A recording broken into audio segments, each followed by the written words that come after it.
very well known to us, right? Most of us are familiar with it from Sunday school. It's a pretty curious story. If I was writing the book of Joshua, which obviously I didn't, I'm not sure I'd put it in there because it doesn't, at first blush, really belong. It's a story which, I guess, impresses upon us that life is full of choices and opportunities. And in the heat of the moment, in that snap instant, we need to make a good decision. Are we going to be loyal to God, or are we going to indulge in self-interest? Are we going to be like Jesus, or are we going to be indistinguishable from the general run of humanity? What choice are we going to make when that moment comes? Are we going to make the courageous decision like Rahab? And, we also take from the story the incredible mercy that was demonstrated to this woman. God is there and his mercy is amazing. We know that, but we need to make difficult decisions at times. And sometimes we need to see that things are a bit more black and white than perhaps we would like. Now, this morning we're looking for, encouragement and lessons. We're not looking for argument. So I'm very deliberately going to take quite a flat reading of Joshua. And we're going to overlook some of the questions and issues that are fun to dive into, but perhaps aren't necessarily exhortational. We're going to suspend judgment about the whole time and nature and location of the actions, and instead we're just going to focus on the lessons, what's in it for us. When we read God's word, right, it strikes us sometimes the brilliance of inspiration, the whole design patterns and things that we see. And I find that personally, and I'm sure you do as well, tremendously encouraging when we see that and we're brought face to face with inspiration. We go, wow, look how God is using these stories and repeating these themes. Now, we don't have time to go into everything this morning, but here's a few little Bible echoes of the story of Rahab, which I reckon are really interesting, I find fascinating. We had the story read to us from Joshua, I nearly said Josiah. Sorry, Mark. From Joshua chapter 2 this morning. Where else have you heard a story in the Bible about two men coming late in the afternoon into one of the plains of the cities of Jordan to spy it out and see what was happening? Oh, you're going, I've got it. This is Genesis 18 and 19. And remember, those two men had to find refuge from the guards or the people of the city in the house of a righteous person. And they escaped, the whole family. And that wicked city was burnt with fire. Rahab saved her entire family, just like Lot did in Genesis 18 and 19. And I think there's a deliberate echo going on there in the record, which I think is really interesting, something you might want to think about later. And later on, in the story of Achan, which is a mirror image of Rahab's story, you have someone who wanted to be part of the city of Jericho, was associated with it really, and what gets built? A pillar of stones is built over the top of him. What was built over the top of Lot's wife? A pillar of salt, because her heart was still in that city. That's where she was really associated. There's an echo going on here, which I think is quite powerful. Genesis 38, there's another one, right? You have Tamar, who plays the harlot, but ultimately her integrity is upheld. And in the birth story, it features a red cord which is tied around the wrist of one of the children. And she gives birth to Perez, the head of the tribe of Judah, an ancestor of David and an ancestor of the Lord. And final little Bible echo fun, which again I think is incredibly interesting. Some people refer to the story of Rahab as the Gentile Passover. You go, oh, why is that?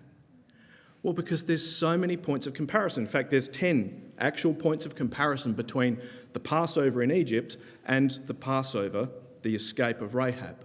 I mean, both things happen at the time of Passover. The same language is used to bring her out of Jericho, bring my people out of Israel. Same language is used. And perhaps the most obvious, apart from the timing, is the fact what goes over or hangs from the exit point of her house. Well, it's a red cord, just like the red blood went on the doorways and lintels, and the entire family had to shelter in place until they were called out into safety whilst judgment was going on around them.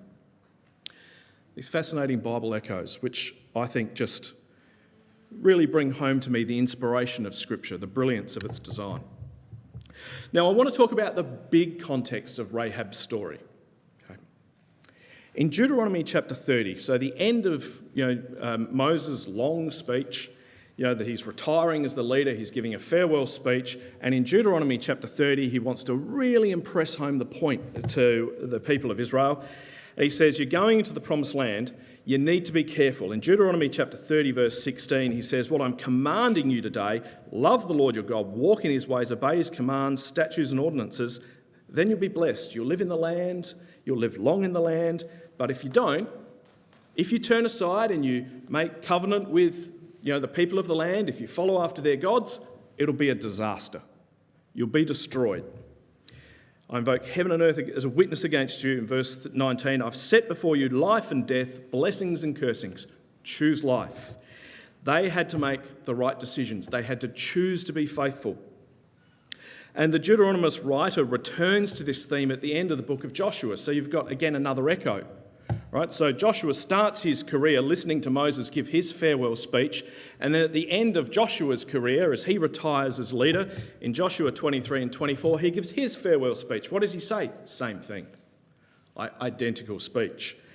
Joshua 23, verse 6 and 8, be very strong and careful. Carefully obey what's written in the law of Moses. Don't swerve left or right. Don't associate with the nations. Don't worship or bow down to them. Be loyal to your God. You need to decide to be loyal to the God of Israel. Okay? It's the same speech. So when we get to the incident of Rahab, the start of the book of Joshua, really that history is bookended between these two speeches saying you need to make the right decision. You need to choose loyalty to God and reject the idols and the false worship around you. Well, that's all easy to say, but of course, we can act differently when we're under temptation, when we have circumstances, and when we have history.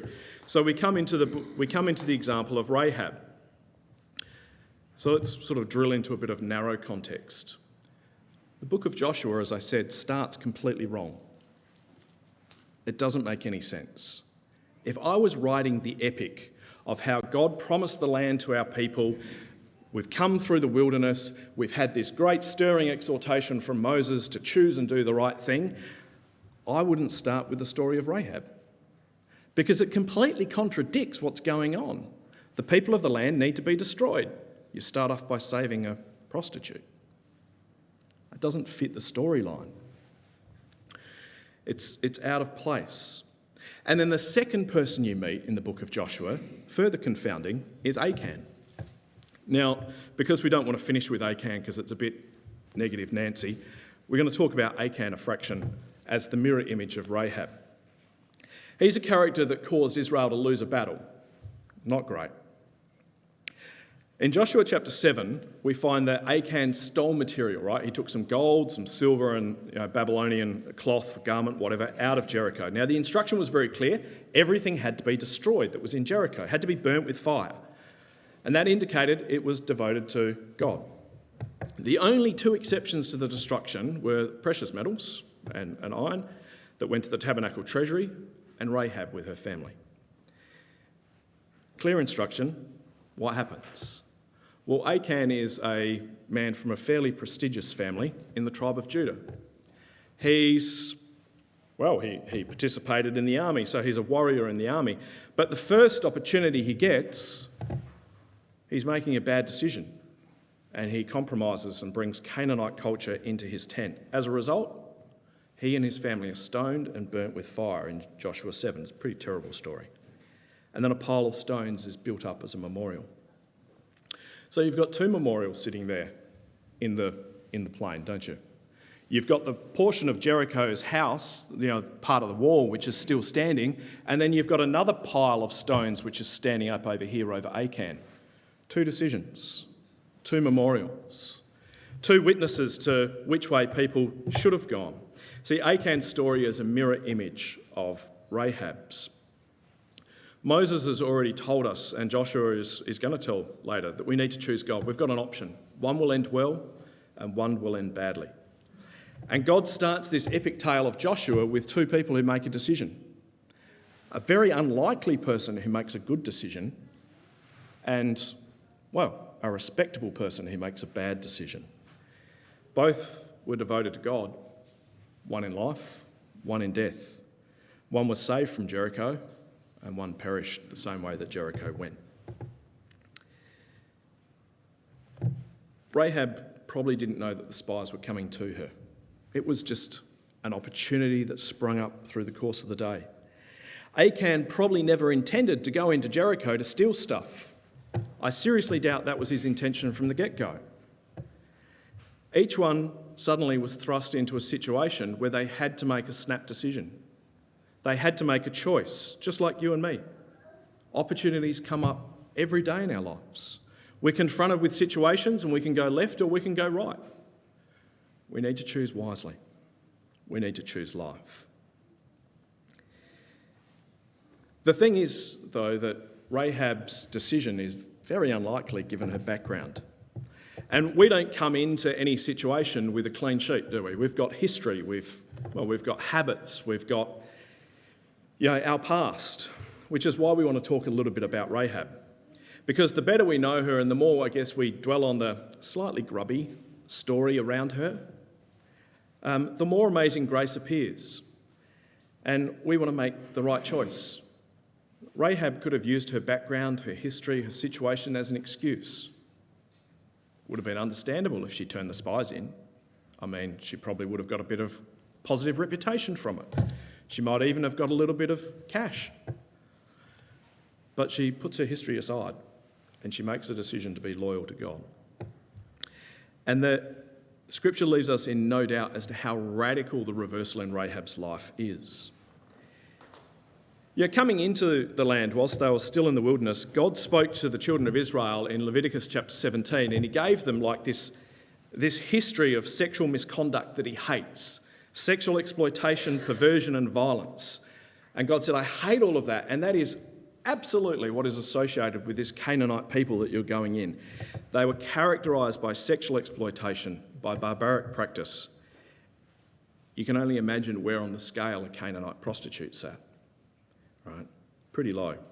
And sometimes people, Josephus tries this, want to whitewash Rahab's reputation and say she was an innkeeper rather than a woman of negotiable affection.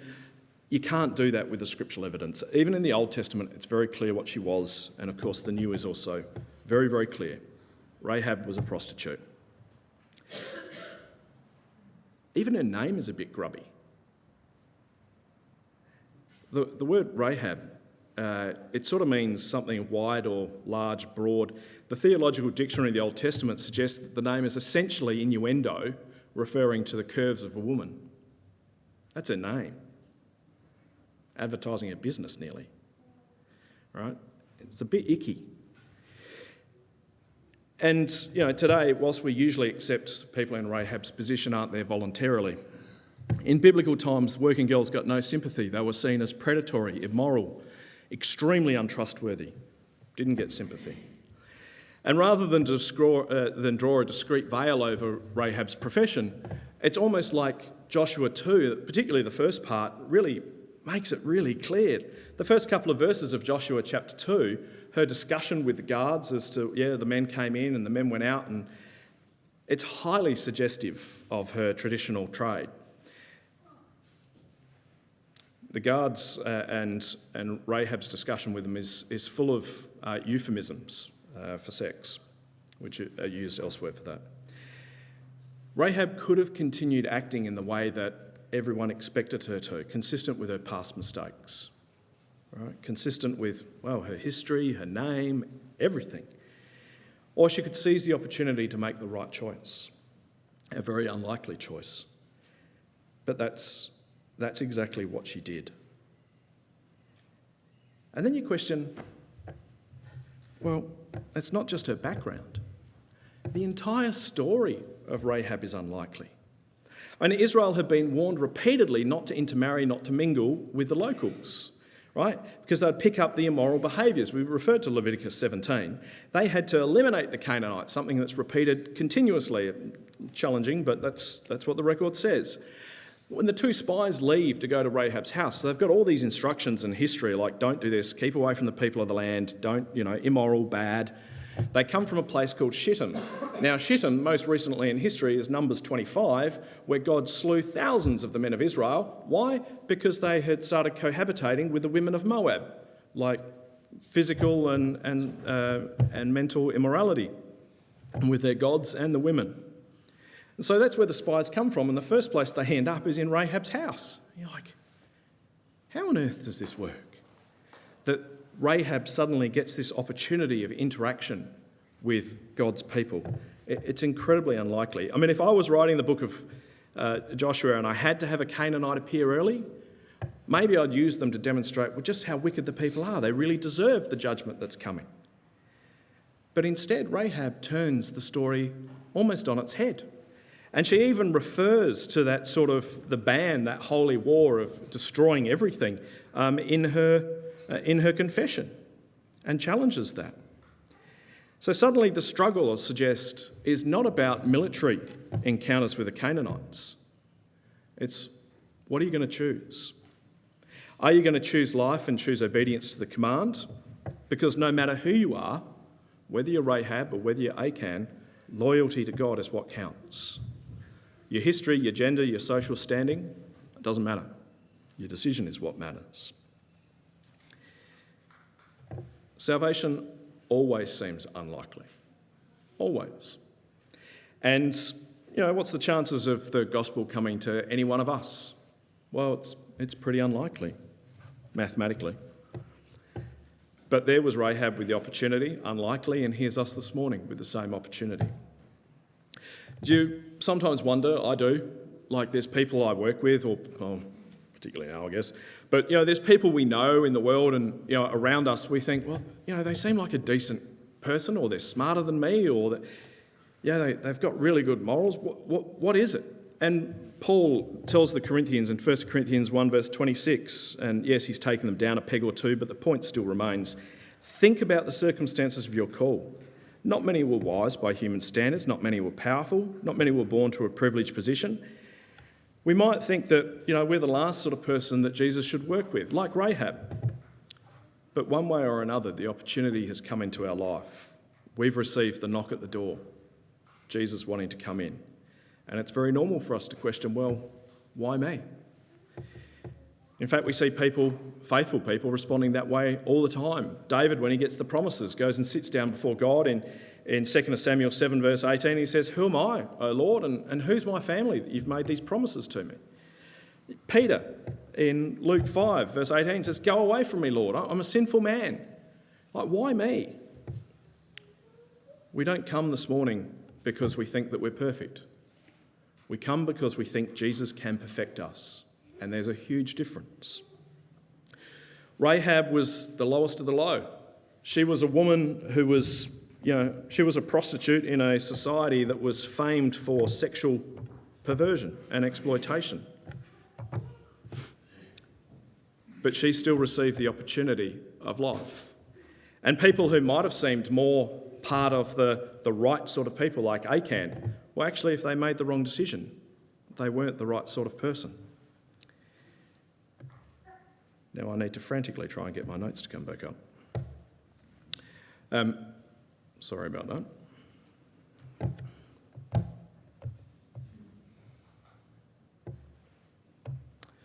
Okay. This can happen with paper as well, by the way. Just, for my father.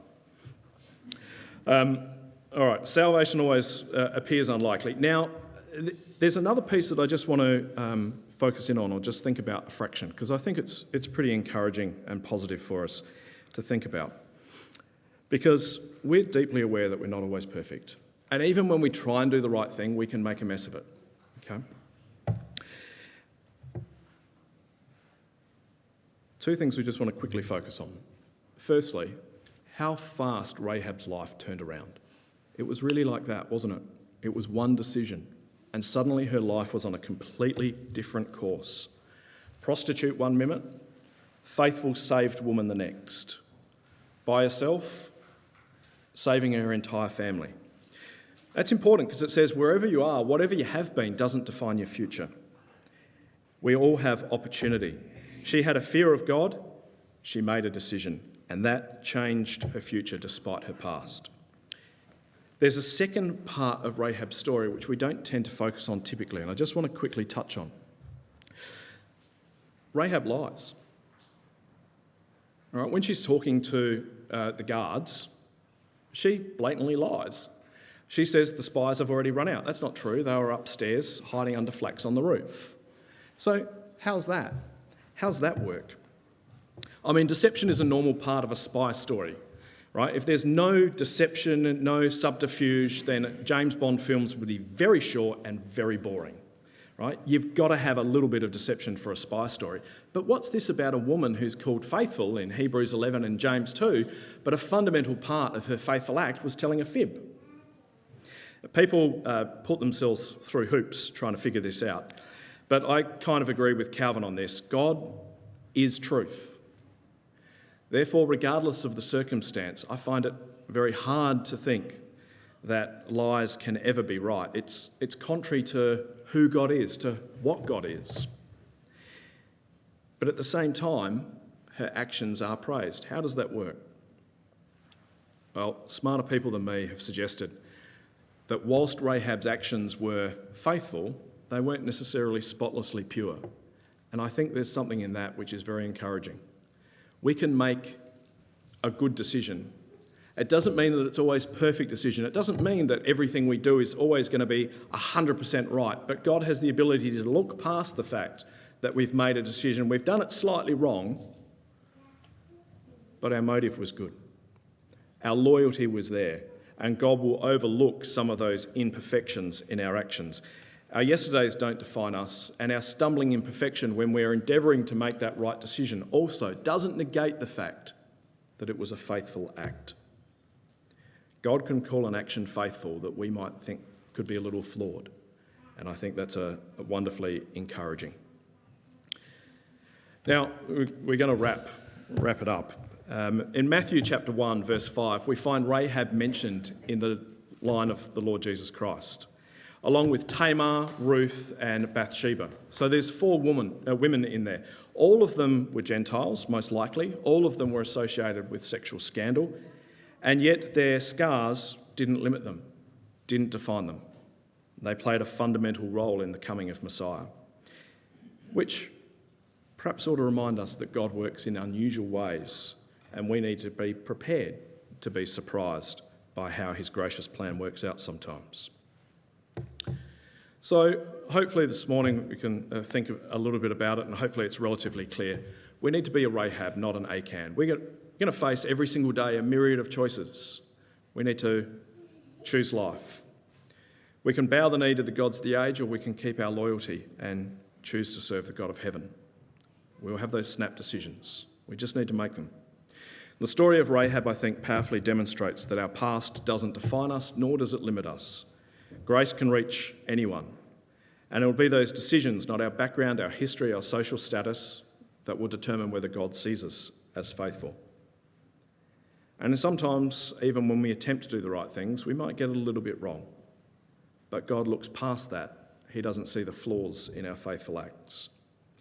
And despite all the challenges that are going to happen, have happened, will continue to happen, we can still play an integral role in the family of Jesus, because our faithful future matters more than our questionable past.